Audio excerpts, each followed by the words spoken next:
ये लग रहा था कि अमेरिका से पहले चीन पाकिस्तान को रोकेगा कि मत लड़ो भाई, क्योंकि तुम लड़ते हो, तुम पीटते हो, और पोल मेरी खुलती है कि रास्ते का माल सस्ते में ये चीन बना रहा है। JF-17 किसी को नहीं चाहिए, किसी को चीन का एयर डिफेंस सिस्टम नहीं चाहिए जो ना ड्रोन रोक पा रहा है, जो ना मिसाइलें भारत की रोक पा रहा है। चीन अलग एक्सपोज, पाकिस्तान अलग एक्सपोज। लेकिन सर एक बात बताइए कि कल पाकिस्तान के लिए एक बड़ी खुशखबरी आनी थी, IMF से उसको लोन मिलना था। जो आदमी रात में ये हमले कर रहा है उसको कौन लोन देगा? क्या उस पर भी अब संकट है? नहीं, मुझे लगता है कि बिल्कुल संकट है, 100% संकट है। और अमेरिका की अगर बात नहीं मानेगा, अमेरिका इसकी चूड़ियां कसेगा। और एक और बड़ी खबर मेजर भाई, एक और बड़ी खबर, सियालकोट पे बड़ा हमला हो गया है। सियालकोट में भारत ने बड़ा हमला किया है। लाहौर में 3 ठिकानों पर भारत ने बड़ा हमला कर दिया है। यानी अब ये वॉर है बॉस, अब इसमें कोई इफ बट नहीं है। सियालकोट में भारत का बड़ा हमला, लाहौर में लगातार सायरन बज रहे हैं, भारत घुस गया है पाकिस्तान में। लाहौर में ब्लैकआउट, लाहौर में सायरन, सियालकोट में भारत ने बड़ा हमला कर दिया है। मेजर गौरव आर्या, जरा सियालकोट की इंपॉर्टेंस समझाइए। देखिए, ये पाकिस्तान का एक बहुत बड़ा वहां पे कंटोनमेंट है, इनके आर्म्स डंप हैं, इनके मिसाइल डंप है वहां पे, और सियालकोट पाकिस्तान के लिए बहुत बड़ी खबर, पाकिस्तान घुस गई भारतीय सेना। ये अज्ञात बॉर्डर पर पाकिस्तान के भीतर दाखिल हो गई भारतीय सेना।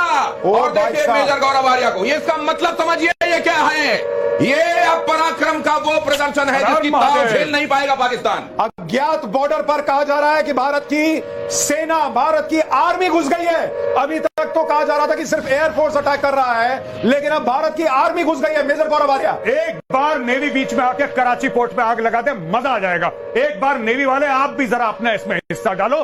आर्मी अंदर घुस गई है पाकिस्तान में। INS विक्रांत है, वहां से करिए 15-20 BrahMos fire, set fire to the Karachi port, आग लगा दो कराची में, फूंक डालो पूरे शहर। मेजर गौरव आर्या, क्या आपको लग रहा है पाकिस्तान का नक्शा बहुत बुरी तरह बिगड़ने वाला आज रात? मैं बता रहा हूं, आज की रात देखना कयामत की रात है पाकिस्तानियों, सो मत जाना, आज की रात को कयामत की रात है। तुम्हारे सर पे मौत का नंगा नाच हो रहा है। नहीं, सो जाओ लेकिन एक आंख खुली रखना। हाँ, नहीं, पाकिस्तान के जितने बच्चे आज घर पे अपना मैप बनाने का प्रैक्टिस कर रहे हैं, आज बार रुक जाओ बेटा, आज बार रुक जाओ, या 2-3 दिन और रुक जाओ, तुम्हें मैप फिर से सीखना पड़ेगा। ऐसी स्थिति बन रही है। मीरा जी आप कुछ जोड़ना चाह रही हैं? सुशांत जी, बहुत बहुत अभिनंदन, भारत माता की जय। ये ललकार के साथ जय हो गया। जैसे अभी मेजर गौरव आर्या सर भी बोल रहे थे कि जैसे ही हमारा INS विक्रांत से हो, बाकी बच्चों के जो F-16 उन्होंने वहां पे ग्वादर में डाल रखे। अरे मीरा जी, आप कह रही थी S-400 का मिसाइल बड़ा महंगा आता है, ड्रोन पे क्यों खर्च करना?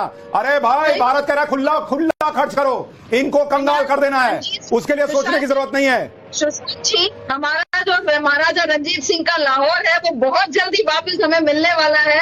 बस कुछ गिनती के समय बचे हुए हैं और ये खुशी अभी सभी पूरे भारतीयों पे बहुत जल्दी दिखने वाली है। बस जैसा आपने वही कहा कि हम सब ये प्रार्थना करें कि हमारे जो योद्धा आज ग्राउंड पे भी उतरे हैं, ईश्वर उनकी पूरी तरीके से रक्षा करे, ताकि ये जो काम लेके निकले उसमें सफलता से वापस भी आ सके। मैं 2 चीजें यहां जोड़ना चाहता हूं, 3 चीजें इनफैक्ट, कि इस वक्त देश में नरेंद्र मोदी का जो नेतृत्व है, आपको उसको यहां पर चर्चा में लाना होगा। अनप्रेसिडेंटेड कि इस तरह का निर्णय लेना कि बॉस ठोक दो, घुस के ठोक दो, और ऐसी दुनिया में जहां नरेंद्र मोदी ने दुनिया को कहा कि ये युद्ध का नहीं बुद्ध का समय है, लेकिन इसका मतलब ये थोड़ी है कि सब बर्दाश्त करेंगे। बर्दाश्त की सीमा होती है। नरेंद्र मोदी ने टारगेट रखा हुआ था 2047।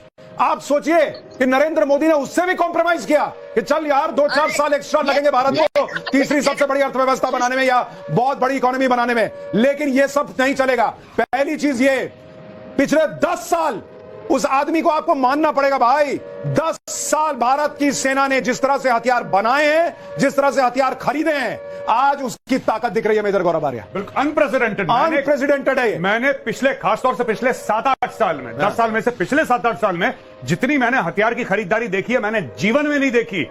हर तीसरे दिन अनाउंस, इतने 1000 करोड़ का ये, इतने 1000 करोड़ का ये, हथियारों का इन्होंने अंबार लगा दिया। और ये भी बात है कि 60-70% अब मेक इन इंडिया भी हो रहा है। अभी सर आकाश ने ठोका है, आकाश ने ठोका है जो अपना स्वनिर्मित है।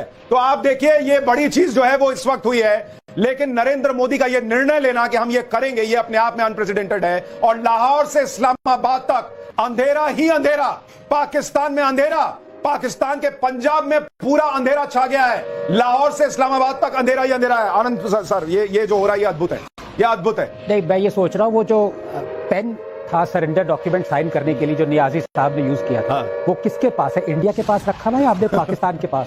क्योंकि उसकी जरूरत नहीं, सर अब हम एक हम दे देंगे। अब हम डिजिटल साइन लेंगे सर, दुनिया को व्हाट्सएप करेंगे कि उन्होंने साइन किया। हाँ, आईपैड पे ले लेंगे, और वो आईपैड भी इंडिया वाला बना हुआ होगा, मेड इन इंडिया वाला। अब हम चाइना वाला नहीं लेते। नहीं, पर एक बात जो आप कह रहे थे ना, बहुत सारे हमने वेपन्स लिए हैं। हाँ।